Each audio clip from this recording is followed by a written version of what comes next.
Hello നമസ്കാരം. അപ്പോൾ നമ്മുടെ ഇന്നത്തെ മൂമെൻറ്റ്സ് ഇന്ന് ഇവിടെ നിന്നാണ് പൊട്ടി വീഴാണ് ചെയ്തത്. പ്രത്യേകിച്ചൊന്നും മിണ്ടില്ല, ആൾ നേരെ പോകും. ഇവിടെ നമുക്ക് ട്രേഡ് ആയിട്ടുണ്ടായിരുന്നു ഈ ഒരു റേഞ്ചിൽ എത്തിയാലൊരു പുട്ട് ഓപ്ഷൻ എടുക്കാം എന്നായിരുന്നു. അതല്ല എങ്കിൽ ഈ ഒരു ഇതിനെ റെസ്പെക്റ്റ് ചെയ്ത് വരാവുന്ന ഏരിയ സപ്പോർട്ട് ഞാൻ ഇന്നലെ ഫസ്റ്റ് തുടക്കത്തിലേ പറഞ്ഞിരുന്നു. ഇങ്ങനെ വരാമെങ്കിൽ 100 മിനിമം ടു 127 ഇതാണ് ഇതിൻ്റെ റേഞ്ച്. മാക്സിമം സിഗ്സാഗിൻ്റെ റേഞ്ചാണ്.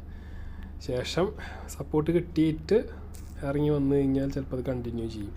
അപ്പോൾ സപ്പോർട്ട് എന്തായാലും ഈ ഒരു റേഷ്യോയിൽ കിട്ടാറുണ്ട്. അതിൻ്റെ കാരണം മെയിനായിട്ട് പറയുന്നത് ഈ ബേസ്മെൻറ്റ് ഉണ്ടല്ലോ, ഈ ബേസ്മെൻറ്റ് 61 to 78% കയറി കഴിഞ്ഞാൽ 50% ആണെങ്കിൽ 70-80 എന്നായിരിക്കും റീട്രേസ് കിട്ടുക.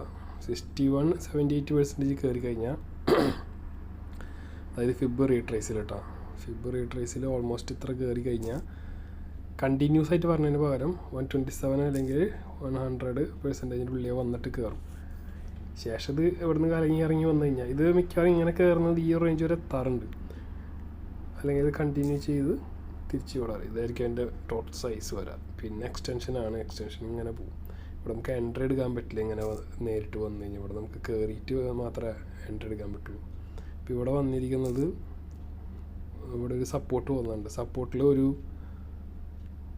ട്രയാങ്കിൾ വന്നിട്ടുണ്ട്. കോൺട്രാക്റ്റിംഗ് ടൈപ്പ് ട്രയാങ്കിളാണ് വന്നിരിക്കുന്നത്. കോൺട്രാക്റ്റിംഗ് ടൈപ്പ് ട്രയാങ്കിളിൻ്റെ പ്രത്യേകത ഫസ്റ്റ്, അതായത് കോൺട്രാക്റ്റിൻ്റെ ട്രയാങ്കിൾ 127% ത്രോ ഓവർ ചെയ്യും. ടോപ്പിലെ നമ്മുടെ ട്രെൻഡ് ലൈനെ ത്രോ ഓവർ ചെയ്യും. ശേഷം അത് 61% ആണ് അതിൻ്റെ കറക്ഷൻ ഏരിയ വരുന്നത്. കോൺട്രാക്റ്റിംഗ് ടൈപ്പുകൾക്കെല്ലാം 61% വരാം. ഇതിന് അസെൻഡിങ് ട്രയാങ്കിൾ എന്നൊക്കെ ഇതിൽ പറയണേക്കാം. ഇത് ഒരു ലീഡിങ് ഡയഗണലായിട്ട് പരിഗണിക്കാവുന്ന സാധനമാണ്. അങ്ങനെ വരുമ്പോൾ ഇപ്പോൾ ഇത് ഓൾറെഡി സ്ട്രക്ചർ കഴിഞ്ഞു. കോൺട്രാക്റ്റിംഗ് ട്രയാങ്കിൾ കംപ്ലീറ്റ് ചെയ്തു, അതിൻ്റെ ABC കംപ്ലീറ്റ് ചെയ്തു. സോ ഇനി ഇത് കയറിയിട്ടുണ്ടെങ്കിൽ നമുക്ക് ഇവിടെ നിന്നാണ്, ഇതിൻ്റെ ടോപ്പിൽ നിന്നാണ് നമ്മൾ ഈ സൈസിന് നോക്കുക. നാളെ ഇത് എങ്ങനെയാണ് മൂവ് ചെയ്യണമെന്ന് കാണണം.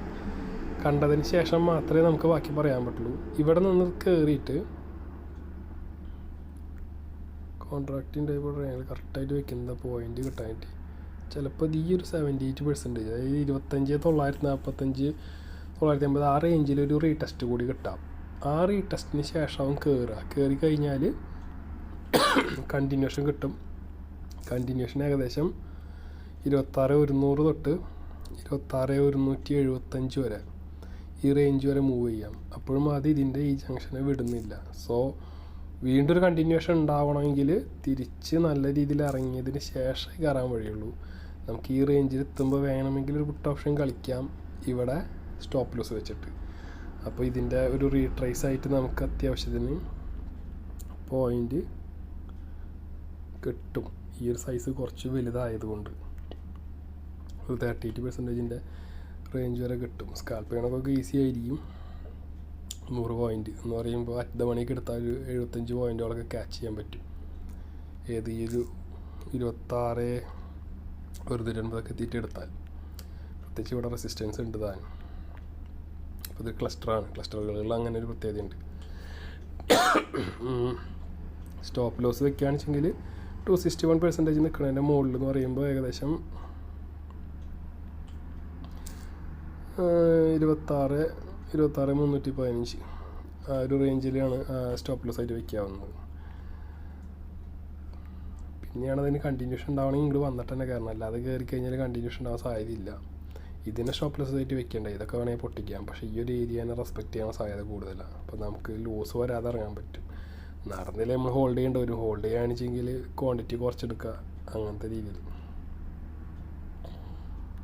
ഇവിടെ ഇനി ഹയർ ടൈം ഫ്രെയിമുകളിൽ പോയി നോക്കി കഴിഞ്ഞാൽ നമ്മൾ കുറച്ച് മുമ്പ് ഈ പാറ്റേൺ തുടങ്ങിയപ്പോൾ പറഞ്ഞൊരു കാര്യം ഉണ്ടായിരുന്നു. അതിനോട് റെസ്പെക്റ്റ് ചെയ്യുന്നൊരു രീതിയിലാണ് നിൽക്കുന്നത്. അതായത് ഇതിൻ്റെ ടോപ്പ് എത്തുന്നവരെ നമുക്ക് സപ്പോർട്ടുണ്ട്. ഈ ഒരു ടോപ്പ് എന്ന് പറയുമ്പോൾ 25,660 അതുവരെ ഈ തിരിച്ചു വരുന്നത്. ഇതിനെ ബ്രേക്ക് ചെയ്ത് ഇറങ്ങുമ്പോഴാണ്, അല്ലെങ്കിൽ ഈ ഒരു 25,400 വിട്ട് ഇറങ്ങുമ്പോഴാണ് ബെയറിഷ്നെസ്സിലേക്കുള്ള സാധ്യത കൂടുന്നത്. 25,300 ഏകദേശം കൺഫർമേഷൻ വരും താഴ്ത്തി പോകാനായിട്ടുള്ളത്. അപ്പോൾ നിലവിൽ ഈ ഒരു ബേസ്മെൻറ്റിനെ റെസ്പെക്റ്റ് ചെയ്ത് ഇപ്പോൾ മുകളിൽ കയറിയാലും തിരിച്ചിറങ്ങി പോവുകയാണെങ്കിൽ അതിന് വീണ്ടും സപ്പോർട്ട് ഇവിടെ വരുന്നുണ്ട്. ബ്രേക്കായിട്ട് നിൽക്കുന്നത്.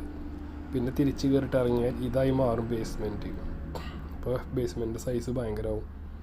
ഏകദേശം 2500 വരെയൊക്കെ കയറിയിട്ട് ഇറങ്ങിയാൽ നേരെ ഷാർപ്പായിട്ട് തിരിച്ച് താഴ്ത്തി വരും.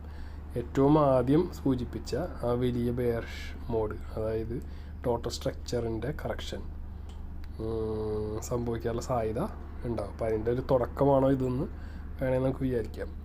നമുക്ക് അത് വെച്ചിട്ട് ട്രേഡ് ചെയ്ത് പോകണ്ട. അത് വെച്ചിട്ട് ട്രേഡ് ചെയ്ത് പോയി കഴിഞ്ഞാൽ ലോങ് സൈസാണ് വരുന്നത്, അതിനുള്ള മെറ്റീരിയൽസ് ആയിട്ടില്ല. നിലവിൽ നമുക്ക് ഈ ഒരു സ്ട്രക്ചറിനെ മാത്രം വെച്ച് നോക്കിയാൽ മതി. ഇത് ഇവിടെ നിന്ന് ബുള്ളിഷ്നസ് കിട്ടി കയറാണെച്ചെങ്കിൽ ഇനി ഒരു 5th വേവ് ഇതുമ്പോൾ പിന്നെയും കണ്ടിന്യൂഷൻ വരുമെന്നൊക്കെ നോക്കണം.